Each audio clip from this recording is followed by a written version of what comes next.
impamvu 30 zigaragaza gusubira inyuma kw'itorero bafite inenge yo gukunda abantu ntibakunde Yesu. Imbaraga z'amafaranga, urusengero runini, umubare w'abantu nizo mbaraga z'itorero rya kino gihe. Nta mbaraga z'Imana zikiharangwa, ibyo byimuye imbaraga z'Imana. Witeka umva gusenga kwanje, utaka kwanje kukugereho, gusenga kwanje gushimwa imbere yawe kumubavu, no kumanika amaboko yanje kube nk'igitambo cyane mugoroba. Reka ngusuhuze inshuti ya gusenga everyday, nizere ko mumeze neza mu bisaburo kumana Imana kiza Edouard abari mu Rwanda, Shalom abari mu Burundi, Shalom abari muri Afrika, mwese mumva ikirundi n'ikinyarwanda n'ikinyamulenge. Shalom turakunda ni gusenga everyday, nusenga uzanesha ko no gusenga uzaneshwa senga. Nkuko muri kamera za gusenga turi kumwe na pasteur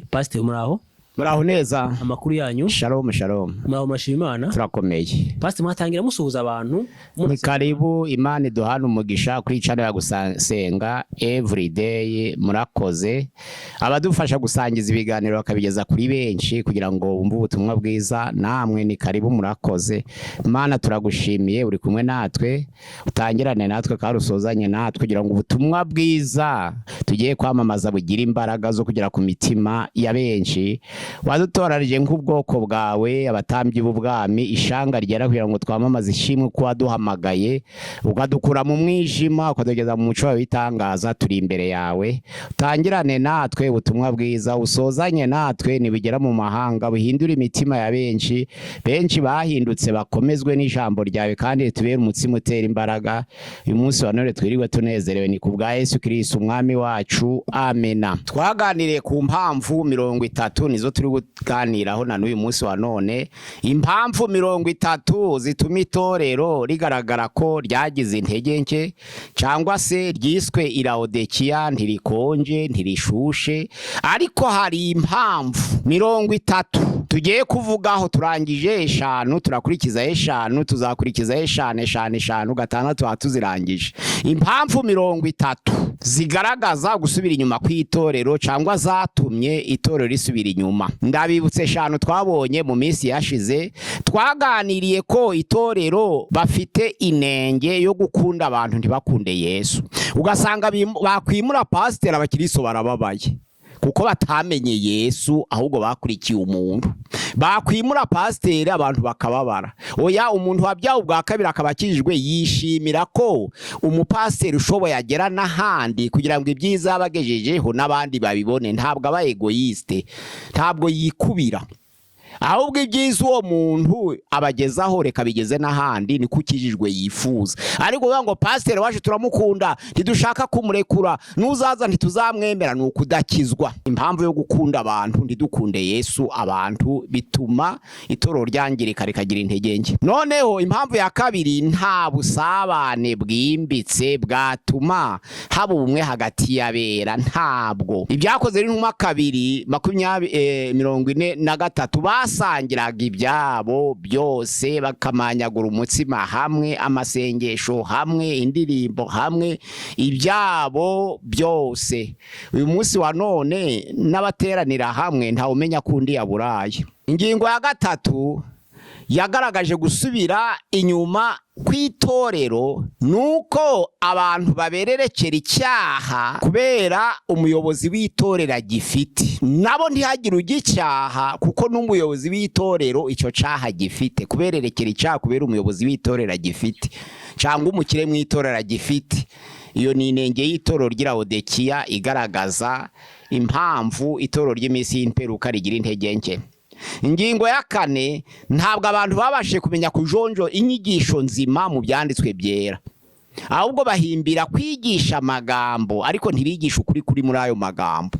Bakigisha amagambo, ntibigisha ukuri kuri muri ayo magambo. Ingingo ya 5 igaragaza gusubira inyuma kw'itorero n'intege nke, nuko abantu bagore ku kuri kw'ijambo ry'Imana kugira ngo banezeze abanyamuryango. bakaba babizi ko ari ukugoreka, ariko kugira ngo abamugana banezerwe akagoreka ubwende. Uyu munsi mu matorero y'amakongregationaliste yose agoreka ubwende kugira ngo anezeze abanyamuryango. Wabwiriza ukumva abantu bavuga ngo gumamo, ngo aho ngaho aho gumamo, ukabwiriza abantu bavuga ngo gumamo, guma aho koraho hakikomere cyane.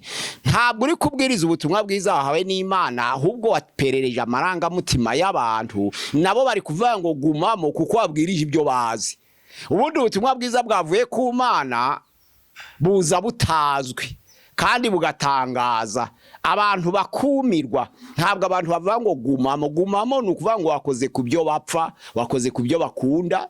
Nizo mpamvu babwira ngo gumamo. Ntabwo ubutumwa bwiza butanga ubugingo wambwira umuntu ngo gumamo, kuko hari icyo buba bugusaba gikomeye, ahubwo urumirwa. Ubutumwa bwiza butanga ubugingo ntawe ukubwira ngo gumamo, ariko ubutumwa bwiza buvuga ku byo abantu bamenyereye kandi bazi, nibwo bavuga ngo gumamo, ngo aho ngaho, ngo hakomeze, ngo aho ngaho hakomeze. Ni ubutumwa bwiza butavuye ku Mana, ubwo ngubwo nubuvuye ku bantu. Izo ni ingingo 5 twaganire zerekana intege nke z'itorero. Tugiye kuganira ku zindi 5: iya 6, iya 7, iya 8, iya 9, iya 10. Iya 6 nuko abantu bashaka gusoza umurimo w'Imana bakoresheje imbaraga zabo, badategereje gukorerwamo n'imbaraga z'Imana ubwazo. Ugasanga abantu bashaka gusoreja umurimo w'Imana ku bitekerezo byabo, nta hishurirwa ry'umurimo w'Imana bafite.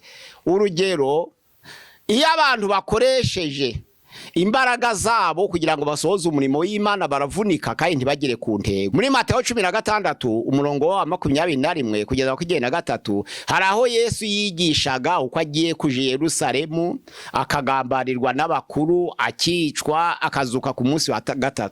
Ariko Petero kuko atategerezaga ubushake bw'Imana, agahagurukana ubukana vuba, yashotse avuze ngo Yesu, ibyo ntibikakubeho na rimwe. Ariko Yesu yaravuze ngo subira inyuma anje Satani, umbereye igisitaza, ibyo utekereza ntabwo ari iby'abantu. Petero afite ishaka ry'umurimo w'Imana, Petero akunze Yesu, ariko Petero ahindutse Satani kubera guhagurukana ubukana, atagira iyerekwa rivuye ku Mana, atagendeye ku iyerekwa rivuye ku Mana, ahubwo agahagurukana ubukana bw'urukundo rw'ishaka, agakoresha imbaraga nyinshi ariko zitagendeye ku iyerekwa ry'Imana, akavunika kandi ntibigere ku ntego.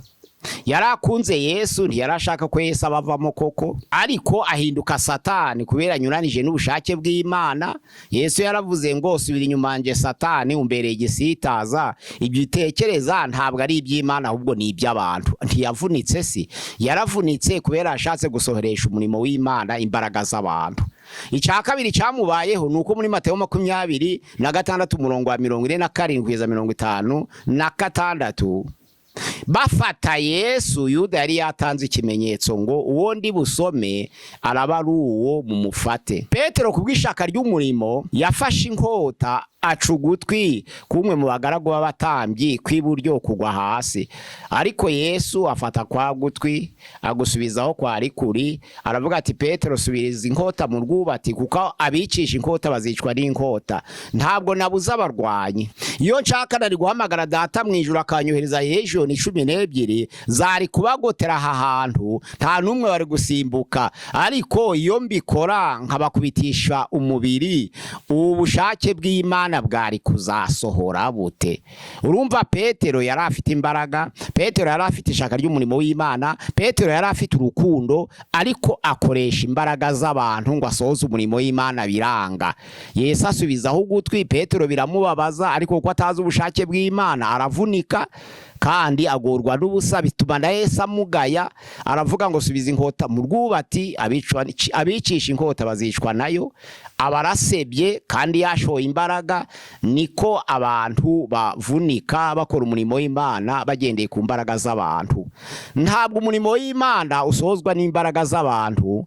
Mu Bakorinto ba mbere igice cya 2 umurongo wa 5 aravuga ngo nibyo navugaga nkabwiriza, ntabwo byari iby'ubwenge bwo kwemeza abantu, ahubwo byari iby'umwuka n'imbaraga. Bisobanura ngo igisoza umurimo w'Imana ni umwuka w'Imana.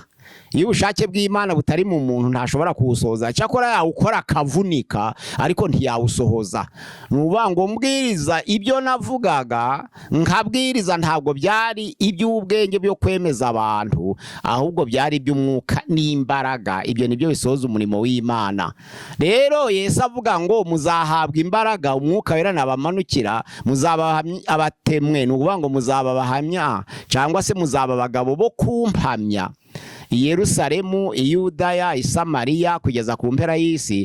Yashaka kuvuga ko abantu batangiye umurimo w'Imana yari amaze no kubategeka kutava i Yerusalemu, kwari kugira ngo bigengesere batazashaka gusohoresha umurimo w'Imana imbaraga z'abantu, ahubwo bategereze ico Data yasezeranye. Muzahabwa imbaraga umwuka wera nabamanukira, muzaba abagabo kumpamya i Yerusalemu, i Yudaya, i Samariya kugeza ku mpera y'isi. Yarashaka kubereka ko bakwiriye gusohoresha umurimo w'Imana imbaraga z'Imana. Umurimo w'Imana usohozwa n'imbaraga z'Imana. Ni ukuvuga ngo abashaka gusohoresha umurimo w'Imana imbaraga z'abantu baravunika kandi ntibagire ku ntego. Icya gatatu kigaragaza icya karindwi cya munane kigaragaza intege nke z'itorero ry'iminsi y'imperuka. Tuvuze icya gatandatu, icya karindwi, icya munane. Icya munane ni uko kurobanura ku butoni kwanze kuva mu itorero. Yakobo yabivuzeho ku gice cya kabiri umurongo wa mbere kugeza ku murongo wa 9. Aravuga ngo iyo abantu binjiye mu rusengero bene data, bamwe bambaye neza abandi bambaye nabi, kuki abantu bakangukira kwakira abambaye neza bashira ku ntebe z'icubahiro nubwo baba ari abapagani? Bapfa kuba ari abatware, bapfa kuba bambaye neza, bapfa kuba ari abakire, nubwo baba ari abatware. Ubundi biravuga ngo abo batware tubahe icubahiro cabo, ariko twibicaza imbere ngo abakene bicara inyuma, ahubwo tubashakira intebe zabagenewe zitari iz'uruhimbi z'iruhande.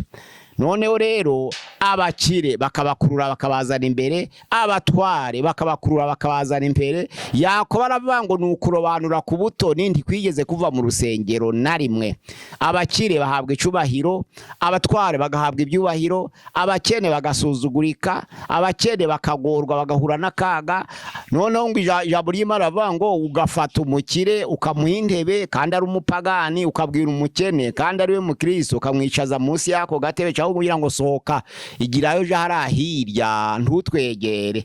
Nukuvuga ngo ico nticari gikwiriye kwa mwitorero ry'Imana. Iyo migambi Yakobo yaravuze ngo ni mibi. Uko kurobanura ku butoni rero nako kwanze gucika mu rusengero. Umukire bamwakira neza, umutware bakamwakira neza, umukire bakamwicaza heza, umutware bakamwicaza heza. Ibyo byari bikwiye kuba mu bisi, ariko ntibibe mu itorero ry'Imana, kuko mu itorero ry'Imana abantu bose barangana imbere y'Imana, barangana. Nandizo mpamvu kurobanura ku butoni naco ni ikintu kiranga intege nke z'imisi y'imperuka. Kandi gituma imbaraga bazishora ku kurobanura ku butoni nuko ari ikintu gisa itorero cyane cyane nta torero ritangira ritanga amafaranga, ahubwo itorero ryose ritangira risaba amafaranga. Abo usaba amafaranga bakayabona rero byanze bikunzura tonesha, kuko uwo muntu uri mu mubiri nyine atonesha abakire, kuko arasaba amafaranga, ayo mafaranga akaboneka kandi afite akamaro. Nizo mpamvu atonesha, nuko agendera mu by'umubiri, niko gutonesha kugaragara cyane. Ashaka gusaba amafaranga, umukire yitabye ariko ni umupagani, ariko ntaco aratanga amafaranga. Umutware yaje arabashigikira ku mafaranga, haba ku mvugo, byose arabibashigikiramo. Nukuvuga ngo ingingo ya 9 noneho rero abantu benshi birengagije ubutumwa bukomeye bw'Imana, ariyo nshingano ikomeye Yesu Kristo yadusigiye yo muri Matayo 28 umurongo wa 18 kugeza 20. Bavuga ngo naha ubutware bwose mu ijuru no mu isi. Yesu yegera abigishwa barababwira ati nahawe ubutware bwose mu ijuru no mu isi, nuko mugende muhindura amahanga yose kuba abigishwa banjye, mubatiza mu izina rya Data wa twese n'Umwana n'Umwuka wera, mubigisha kwitondera ibyo nababwiye, dore kandi nanjye ndi kumwe namwe kugera ku mpera y'isi. Ubutumwa bukomeye wo kwamamaza. Pawulo aravuga ngo ibyo wanyumvanye imbere y'abahamya benshi bigeze ku bantu bo kwizerwa babasha kubyigisha abandi. Twakira ubutumwa bwiza buhindura kugira ngo tubigeze ku bandi, nabo bigeze ku bandi, rubu ruhererekane. Abantu rero bahinduye inshingano, isura cyangwa ishusho y'ubutumwa bwiza.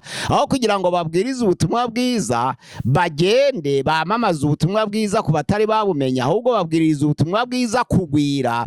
Ukabona imyirato, ni ukuvuga ngo dufite abaririmbyi benshi, ukabona imyirato ni dufite abakristo benshi, noneho bakirata iby'umubiri ntibirate iby'umwuka, bakarata urusengero runini, bakarata umubare w'abantu, bakarata nuvuga ngo barata urusengero runini, barata umubare w'abantu, barata imbaraga za bije, nuvuga ngo hari bije, umubare munini w'abakristo, urusengero ruta izindi. Ngibyo ibyo imyirato y'abakristo b'iki gihe basigaye barirata urusengero runini, bakirata umubare w'abantu, bakirata noneho imbaraga ziboneka muri bije. Urusengero runini, umubare w'abantu, bije. Ngibyo ibintu bya itorero rya kino gihe, izo mpamvu ryagize intege nke.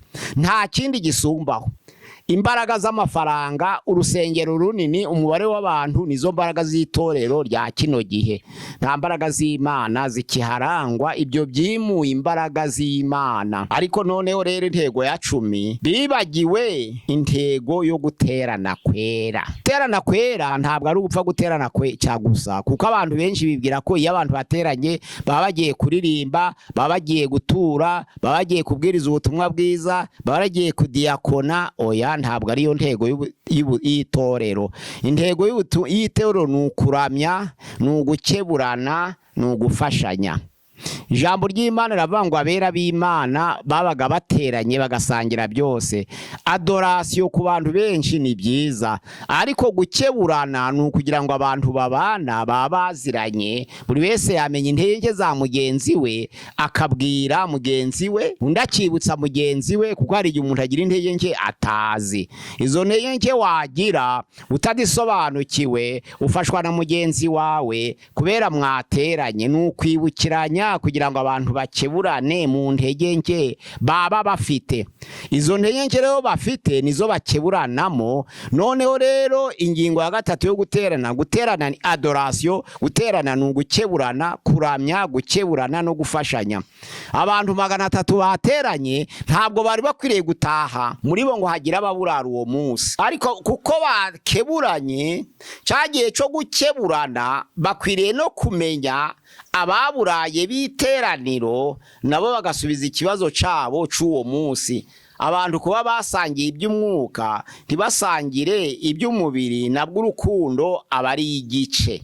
Basengeye hamwe, bamanyaguye umutsima igaburo ryera hamwe, abenshi baririmbye hamwe, ubutumwa bwiza babyumvise kimwe, ariko igihe cyo gusangira ibyabo nk'uko itegeko ry'intumwa rivuga ngo basangiraga ibyabo byose. Gusangira ibyabo ntabwo ari ukubererekera abantu ngo badakora, kuko hari igihe kubererekera abanebwe nabwo ni ikibazo. Abanyafurika iyo bamaze kumva ko bagiye gusangira ibyabo, bamwe bahagarika imirimo yabo. Ubwo nabwo ni ubupagani. Kuvuga ngo abera b'itoro bazasangira ibyabo byose, noneho bamwe bakumva ko bazasangira n'abandi bakareka gukora, nabwo ni ubupagani, kuko umukiranutsi yishimira gutungwa n'ibivuye mu maboko ye. Yesaya 3:10. Umukiranutsi nyakuri. Yesaya 3:10 na Yesaya 65:22. Yesaya 65:22 haravuga ngo umukiranutsi azatungwa n'ibivuye mu maboko ye abyishimire. Ariko kuri 65:22 haravuga ngo abatoni banje bazashira igihe bishimira imirimo y'intoke zabo. Bisobanura ngo umukiranutsi imbere y'Imana ntabwo yishimira kurya iby'abandi adakora, ahubwo yishimira kurya iby'abandi yavanze nabo. bimeze nk'abashakana mwa kino gihe c'imperuka. Abantu bagashakana bakavuga ngo ivangamutungo, ariko akora iperereza yaba ugiye gusezeranya ugasanga hari utagira imitungo kandi bagiye kuvanga. Noneho umuntu umwe arabatese ko mwasezeranye ivangamutungo risesuye mukaba mugiye kuvanga ibidahari, umwe nanyerekibye undanyerekibye, kuko abantu bishimira kuvanga kuko bafitanye amatsiko y'urukundo rwa gisore, ariko mu by'ukuri hari utagira ibyo kuvanga.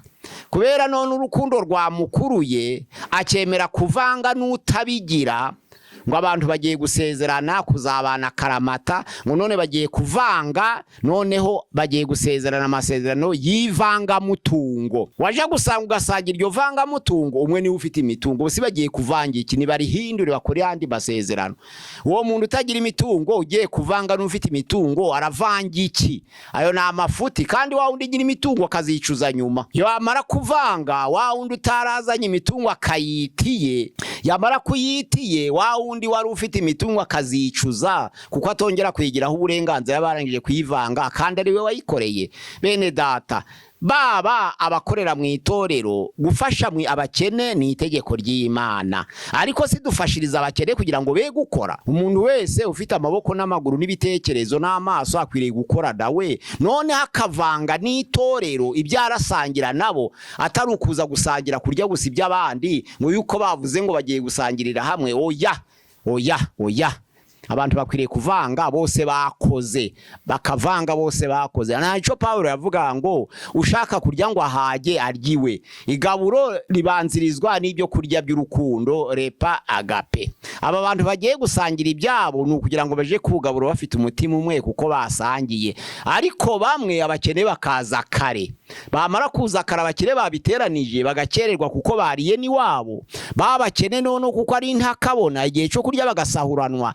Paulo aravuga ati doucement s'il vous plaît, ntabwo ari uko guko. Ushaka kurya ngo ageze ahashaka zaryiwe. Ibi ni ibyo kurya by'urukundo byo bigaragaza ko turi hamwe, ko dukorera hamwe, ariko ntarugira ngo turye twuzuze. Yarabacashe avuga ngo abantu basubire mu rugo baje gukora, nyine baje baraza kurya ibyo bakotijeho. Ariko abakire baratanga ibyo kurya ku rusengero, abakene ntibagira icyo batanga, baje kurya bose bakaza, kandi guteranya bose batateranije, kandi bose bafite amaboko. Abakene nabo baba bari coupable, bakoze icyaha. Kuza kurya iby'abandi udakorana byo nakaga. Ariko no kwima umukene udafite nabyo ni icyaha, ariko no kuza kurya iby'abandi udakora. Paulo yashatse kuvuga ko abantu bakwiriye gukora. Nico zatujya avuga ngo ushaka guhaga ngo agezaho yishimira agende aryiwe. Abera rero n'abatoni b'Imana bishimira ibivuye mu maboko yabo, bazatungwa n'imirimo y'intoke zabo, bazagira umugisha, bazagubwa neza kuko bazatungwa n'imirimo y'amaboko yabo. Imana yacu yabwa icubahiro. Iya gatandatu ni ukuvuga ngo abantu bakoresha umurimo w'Imana imbaraga z'abantu. Iya karindwi abantu bakarata ibitagaragara, ibigaragara ntibarata ibitagaragara. Iya munane abantu bakarobanura ku butoni. Iya cenda abantu bibagiwe inshingano ikomeye Yesu Kristo yadusabye yo kwamamaza ubutumwa bwiza mu mahanga, ahubwo bakagwira ngo turi ibihumbi bitatu. Si byakoze iki? Ubaje buri wese abo yazanye yababona. Ubwo se bari gukora iki? Ko bicaye mwe bari gukora iki? Barakora iki? Ibihumbi bitatu byicaye mwe bitavuga ubutumwa. Abapaseri 10 bicaye ku ruhimbi batagiye kwamamaza mu mayira no mu masoko, barimo barakora iki? Bamaze iki? Kandi Yesu nagaruka igihe azabaza buri wese abo yahinduriye ku gukiranuka, usange barahabuze. Ku ijambo ry'Imana avuga ariko abahinduriye benshi ku bukiranutsi bazaka nk'inyenyeri iteka ryose. Kwibagirwa inshingano ikomeye. None icya cenda kiriya cyo kwibagirwa inshingano y'ubutumwa bwiza, noneho kwibagirwa icya 10 impamvu n'intego yo guterana. Gukoresha imbaraga z'umuntu ngo asohoze umurimo w'Imana ni ya gatandatu. Iya karindwi ni ukurata ibiboneka ntarata ibitaboneka. Iya munane ni ukurobanura ku butoni. Iya cenda ni ukwibagirwa inshingano ikomeye Yesu Kristo yadusigiyeho kwamamaza, ahubwo tukagwira gusa tutamamaza. Ugasanga ni ruhande rwacu dutuye harimo b'abapagani abakristo batarabashe kubageraho ngo bamamaze. None ya 10 ni ukutamenya intego yo guterana, adoration, kuramya, gukeburana, buri wese akabwira undi mugenzi w'icyaha, undi akamubwira icyaha, kugira ngo rya jambo risore ngo mugenzi wawe nagucumuraho umugenderere, umubwira amakosa ye, niyemera urabumurokoye, niyanga umutereze mwene so musangiye. Nibyo bita gukeburana, akakubwira nawe ukamubwira. Nta ushinzwe kubwira umuntu ibyaha bye ngo webe kumubwira ibye, kuko abantu bose basirangwa n'intege nke. Narizo mpamvu ijambo ry'Imana rivuga ngo umutambyi iyo atoranijwe mu bantu, abatoranijwe n'Imana ku bw'abo bantu, agomba gutambirira ibyaha bye, agatambirira n'iby'abo bantu. Nizo mpamvu ijambo ry'Imana rivuga ngo agomba kwihanganira abayobye n'abatagira ubwenge, kuko nagoswe n'intege nke. Yaba pasiteri agoswe n'intege nke, yaba umuvugabutumwa agoswe n'intege nke, yaba regional agoswe n'intege nke, uko biyita kose. Ariko umbwire nanje nkubwire, kuko na pastor afite icyaha, umukristo afite uburenganzira bwo kumubwira atariko nawe hano ntabwo arahaje Kristo, kuko nawe yigishijwe. Ariko akenshi icyaha carangije gufata ubuyobozi, gisa naho kibaye kanonike, noneho kigahinduka ihame ry'itorero, bakakigenderaho nk'ibwiriza nkandi mabwiriza asanzwe. Imana yacu yabwa icubahiro, dukora umurimo w'Imana dukoresha imbaraga z'Imana, akoresha iz'abantu. Icya kabiri, turata ibitagaragara, kuko ijambo ry'Imana ravuga ngo nico kituma tudacogora, nubwo umuntu wacu w'imbere asaza ari kwinyumba hinduka nubwo umuntu wacu w'inyumba asaza. Nico gituma mu Bakorinto ba kabiri igice cya 4 murongo wa 16 bavuga ngo nico gituma tudacogora, nubwo umuntu wacu w'inyuma ahora asaza, ariko uw'imbere ahindurwa musha uko bukeye nuko bwije. Kuko kubazwa kwacu kw'igihwayihwayi kwa kanya kanone kwiyongeraniriza hamwe kuturemura ubwiza bw'iteka budashira. Ntabwo tureba kubiboneka, ahubwo tureba kubitaboneka, kuko ibiboneka ari iby'igihe gito, ariko ibitaboneka ari iby'iteka ryose. Abantu bakarata ibiboneka ntibarata ibitaboneka. Icya gatatu, abantu bakanga, icya 8 abantu bakanga kuva ku cyaha cyo kurobanura ku butoni. Icya 9 bakirengagiza inshingano ikomeye Yesu Kristo yadusigiyeho kwamamaza ubutumwa mu mahanga yose. Icya 10 abantu bakibuka intego yo guterana, kuramya, gukeburana no gufashanya bene data. Kandi nabisobanuye, ntabwo gufashanya ari ukubererekera ubunebwe, oya. Uwo muntu muzima nawe nakore agira ibyo azana vange n'abandi, wivanga n'abandi ibyo ibidahari, vanga n'abandi. Bari zo mpamvu itorero ry'intumwa bagiraga umurava wo gusenga, ariko bakanakora ibyo kuvanga nyine. Nta mukene wababagamo, kubera buri wese yakoraga uko angana. Ntabwo umuntu wese ari ukurya gusa uko angana, ahubwo ni ugukora uko angana, akabona kurya uko angana. Imana yacu yabwa icubahiro, kugira ngo iya 10 nayo tuyimenye neza. Intego yo guterana nibyo biranga intege nke z'itorero ry'imperuka. Turi kwiga ku mpamvu 30 zigaragaza intege nke z'itorero ryo mu minsi y'imperuka. Tugeze ku ya 10. Imana yacu yabwa icubahiro, tuzakurikizaho izindi uko igihe tubonye umwanya, ariko mufatizo mpamvu zituma itorero rigaragara ko ryagize intege nke. Imana ihabwe icubahiro mu izina rya Yesu Kristo, amena. Pastor, reka tugushimire, tukubwire ngo Imana iguhe umugisha. Reka dushimire nawe waronye natwe mu kiganiro, tubwire ngo Imana iguhe umugisha, Imana iguhire, Imana ikwagure, Imana ikugirire neza. Reka tugushimire wowe uzufata ibiganiro byacu ukabisharinga, ukabipartaja. Imana iguhe umugisha. Kiganiro nawe utaha. Shalom shalom. Shalom shalom. Kuri 0 channel ya gusenga everyday ni 0786696620. Imana duhana umugisha kuri channel ya gusenga everyday. Murakoze mugubwe neza. Witeka umva gusenga kwanje, utaka kwanje kukugereho, gusenga kwanje gushimwa imbere yawe.